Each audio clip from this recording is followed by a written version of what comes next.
Assalamualaikum warahmatullahi wabarakatuh. Jadi di sini saya akan membahas soal SBMPTN biologi tentang sel. Nah, soal yang pertama adalah apa yang akan terjadi jika retikulum endoplasma kasar di dalam sel suatu organisme kehilangan semua ribosomnya. Nah, ini pilihan gandanya yaitu A. Produksi protein organisme tersebut akan berhenti. B. Penyimpanan protein dalam sel akan meningkat. C. Produksi ATP dalam sel akan berhenti. D. Protein tidak lagi diekspor dari dalam sel. Dan E. Protein diimpor dari luar sel.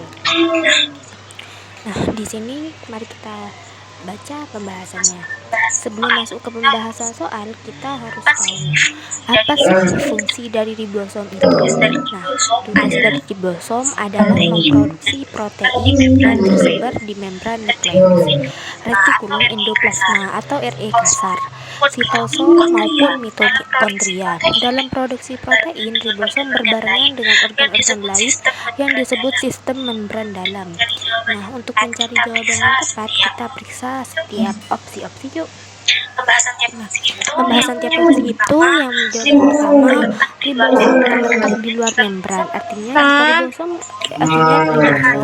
tidak hanya ada di RE kasar saja. Jika ribosom di RE kasar hilang, maka masih ada ribosom di tempat lain, sehingga opsi ini kurang tepat. Lalu yang B, opsi ini juga kurang tepat. Karena kenapa?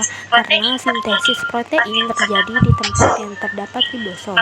Artinya jika produksi RE kasar tidak memproduksi ribosom, maka produksi sel juga akan berkurang.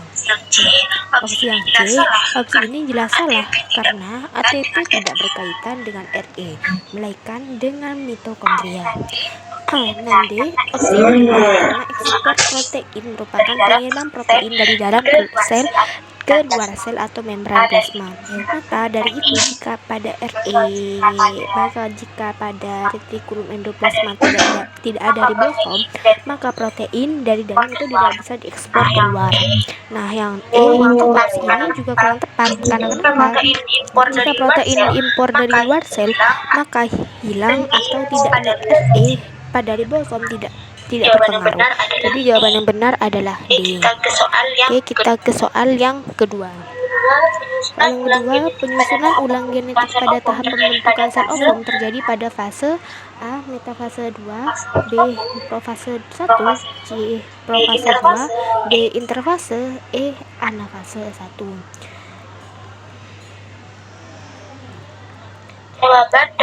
Jawaban dan pembahasan adalah perubahan susunan genetika pada pembentukan sel gamet baik ovum maupun sperma terjadi pada saat profase 1 pada satu bertas.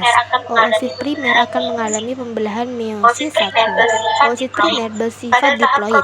Pada tahap profase 1, benang kromatin yang telah tereplikasi akan memadat membentuk kromosom homolog dengan dua kromatid bersaudara.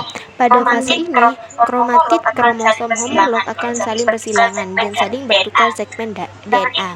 Persilangan ini disebut kias mata, di mana terjadinya pertukaran segmen DNA antara dua kromatid. Akibatnya, susunan genetik pada kromatid yang salah bersilangan akan berubah. Jadi, penyusunan ulang genetik pada tahap pembentukan sel ovum terjadi pada profase 1. Jadi, jawabannya adalah B. Nah, ini saya juga memberikan gambaran-gambaran ya guys ya, kalian bisa lihat sendiri. Oke, terima kasih. Assalamualaikum warahmatullahi wabarakatuh.